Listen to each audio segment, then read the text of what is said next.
Halo, Assalamualaikum. Di video kali ini kita ada perbaikan untuk HP Vivo Y91. Jadi user membawa HP ini tuh dengan dua keluhannya. Pertama, LCD-nya itu rusak, nggak bisa disentuh. Kemudian yang kedua, kamera. Dan di video kali ini kita akan coba ngebahas di bagian kameranya. Jadi ketika kita buka kamera nanti akan muncul tulisan seperti ini, galat kamera. Nah, seperti ini ya. Galat kamera tidak bisa menyambungkan ke kamera. Nah, untuk metode pertama yang kita lakukan adalah kita pastikan dulu ini softwarenya atau hardwarenya. Kita akan buka di bagian setting, kemudian kita cari di setelan tambahan atau pengaturan lainnya, kemudian kita klik di bagian pengelola aplikasi. Kemudian kita akan cari aplikasi kamera. Nah, ini kita klik. Kemudian di bagian penyimpanan, ini kita klik juga. Nah, itu penyimpanan, kemudian hapus data. Kita klik di bagian hapus data. Oke, kalau sudah, kita akan coba nyalakan lagi kameranya apakah bisa normal dengan menghapus data. Nah, ini ya, untuk di kamera belakang dia berfungsi. Kita coba kamera depan. Nah, ternyata ketika dipindah ke kamera depan nggak bisa ya, kamera lainnya rusak, tidak bisa, tidak dapat beralih. Nah, itu. Nah, ini indikasinya ada permasalahan di bagian kamera bagian depan. Nah, untuk di seri Vivo Y91, Y93, Y95 itu kurang lebih sama ya. Sering banget kamera depan itu bermasalah. Dan ini kan kita coba bongkar dulu. Kita akan pastikan untuk di bagian modul kameranya, cara yang paling sederhana adalah kita bersihkan terlebih dahulu sebelum kita analisis lebih lanjut. Nah, ini ya modul kamera bagian depan, ini kita buka dan kita perhatikan apakah ada kotoran atau korosi. Nah, dan di sini saya langsung membersihkan saja dengan pembersih elektronik ya. Teman-teman bisa menggunakan alkohol isopropyl atau bisa juga menggunakan thinner ya, untuk membersihkan soket-soket konektor seperti ini. Nah, di sini kita bersihkan dan di bagian modul kameranya pun juga kita bersihkan, tapi hati-hati jangan sampai dia menyentuh di bagian lensanya. Hati-hati jangan sampai menyentuh di area lensa. Oke, kalau sudah kita bersihkan, kita angkat seal karet di bagian konektor di motherboardnya. Kita perhatikan untuk di kaki-kaki konektornya apakah ada korosi atau karat atau sebagainya. Nah, ini kalau saya lihat ini nggak ada ya, nggak ada korosi atau karat uh, dan sebagainya. Nah, ini aman saya rasa. Oke, kalau sudah aman kita pastikan bersih, kita akan pasang kembali. Kita akan coba cek apakah dengan membersihkan ini bisa menyelesaikan masalah atau tidak. Bisa jadi karena ada kotoran atau mungkin konektornya tidak terpasang dengan sempurna, itu juga bisa menyebabkan kamera depan ini bermasalah gitu ya. Tapi yang sering terjadi itu adalah di bagian ini ya, di bagian kaleng itu. Nah, itu ada komponen seperti kapasitor yang konslet biasanya.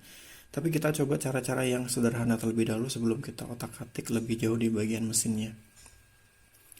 Oke, ini kita buka kameranya. Oh, ketika kita lakukan pembersihan malah tidak bisa dibuka semuanya kameranya itu ya. Oke, kita akan coba lakukan cara yang pertama tadi, nah, yaitu dengan menghapus datanya.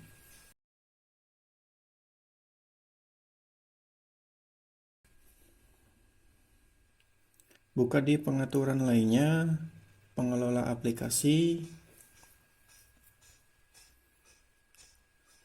Nah, ini loadingnya cukup lama ya, karena memang HP-nya ini memori hampir penuh. Jadi agak lemot. Oke, kita coba cari di bagian kamera. Nah, ini saya geser aja, dia delay ya untuk responnya. Memorinya hampir penuh. Nah, ini ketemu kamera. Lakukan hal yang sama, kita klik di bagian penyimpanan, kemudian kita hapus data. Oke. Nah, kembali ke kameranya. Kita buka kamera. Nah, galat kamera, permasalahannya masih sama ya. Oke, kita akan fokus di bagian mesin. Kalau sudah seperti ini, pertanda ada kerusakan di bagian hardware. Jadi, kita akan buka sebuah kaleng kecil di bawah kamera, di balik kamera tadi. Kita akan buka kalengnya dan kita akan coba cek di situ. Karena sering banget untuk Vivo Y91 ke atas ini kerusakan di bagian ini ya, kalau kita nggak bisa menggunakan kameranya. Biasanya itu ada kapasitor yang konslet biasanya ya. Kalau nggak, berarti memang modul kameranya itu yang bermasalah atau yang modul kameranya itu sendiri yang rusak.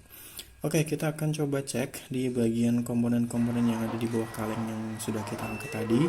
Kita akan coba cek apakah ada yang konslet atau tidak. Kita menggunakan mode buzzer, prop hitam di ground atau di kaleng, kemudian prop warna merah kita lakukan testing di setiap kapasitornya. Jadi kapasitor yang konslet itu indikasinya adalah kedua sisinya itu berbunyi. Nah, ini ketika dicek kita belum menemukan ya ada kapasitor yang kedua sisinya berbunyi. Normalnya itu ketika kita lakukan testing, yang satu berbunyi, satu sisi yang lain tidak berbunyi, normalnya seperti itu. Nah, ini saya melakukan testing dan saya tidak mendapati kapasitor yang konslet. Jadi ini permasalahannya itu mengarah ke bagian modul kameranya. Ini saya cek semua kapasitornya, dia berfungsi normal, tidak ada yang konslet. Kalau sudah seperti ini, sebelum kita memvonis modul kamera yang bermasalah, kita akan coba cek di kaleng yang satunya. Ini kaleng untuk ini untuk kamera belakang ya. Walaupun tadi kita cek itu yang bermasalah awalnya di kamera depan, saya agak kurang yakin di bagian kamera belakang itu bermasalah, dan ternyata benar. Setelah saya buka, saya coba cek testing setiap kapasitornya. Untuk kapasitor yang berfungsi di bagian kamera belakang semuanya normal. Jadi indikasinya memang untuk kerusakan ada di modul kamera depan. Dan ini ke modulnya sudah saya lepas. Modul kamera sudah saya lepas dan modul untuk kamera belakang terpasang semuanya. Kita akan coba cek apakah dengan melepas kamera depan bisa berfungsi kamera belakangnya. Nah, di sini ya bisa kita perhatikan untuk di kamera belakang dia berfungsi dengan baik. Nah, ini dia berfungsi dengan baik. Nah, ini kalau kita switch ke kamera depan otomatis nggak akan bisa ya, karena memang modulnya kita lepas. Oke, indikasinya adalah modul kamera depan ini yang bermasalah. Nah, ini modul kamera depannya. Ini kita akan coba ganti saja dengan modul kamera yang lain. Nah, ini sudah saya ganti dengan modul kamera yang lain. Tadi saya ada kamera dari mesin bangkai ya dengan seri mesin yang sama ini. Oke, kita akan coba buka kameranya apakah bisa berfungsi dengan baik. Nah, ini kamera depan langsung bisa berfungsi dengan baik. Nah, ini kita cek kamera belakang ya, kamera belakang tentu saja bisa berfungsi karena memang tidak bermasalah tadi. Oke, jadi seperti ini penanganannya, cukup simpel ya. Kita hanya perlu mengganti modul kamera depan dan permasalahannya bisa selesai. Oke, untuk di video kali ini mungkin itu yang bisa saya sampaikan. Terima kasih sudah menonton. Semoga bermanfaat dan kita akan bertemu di video yang akan datang. Assalamualaikum.